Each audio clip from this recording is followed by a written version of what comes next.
ുമ്പോൾ പിന്നീട് ഈ മറ്റുള്ളവർ രക്ഷപ്പെടുത്തി കൊണ്ടുപോകുമ്പോൾ സല്യൂട്ട് സാർ.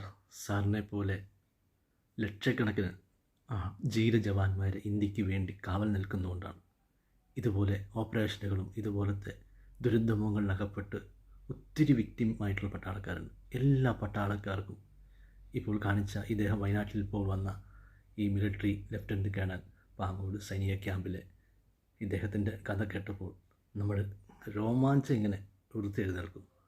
അത്ര ധീര ജവാൻ എത്രയോ ഓപ്പറേഷനുകളിൽ പങ്കെടുത്ത് അദ്ദേഹത്തിൻ്റെ സ്വന്തം മുഖം മുഴുവൻ കംപ്ലീറ്റ് പോയി. ഒത്തിരി സർജറികളൊക്കെ ചെയ്തു. ഇപ്പോഴും ധീര ജവാനായി കരസേനയോടൊപ്പം നമ്മുടെ വയനാട് ഒത്തിരി ആളുകളെ രക്ഷപ്പെടുത്താൻ വേണ്ടി അദ്ദേഹം ഇവിടെ എത്തിയിരിക്കുകയാണ്. നമുക്ക് അഭിമാനിക്കാം ഈ പട്ടാളക്കാരനെ ഓർത്ത്, ഈ പട്ടാളക്കാരൻ്റെ മാതാപിതാക്കളെ ഓർത്ത്, ഇദ്ദേഹത്തെ ഓർത്ത് നമുക്ക് ഇദ്ദേഹത്തിന് വേണ്ടി പ്രാർത്ഥിക്കുകയെങ്കിലും ചെയ്യാം.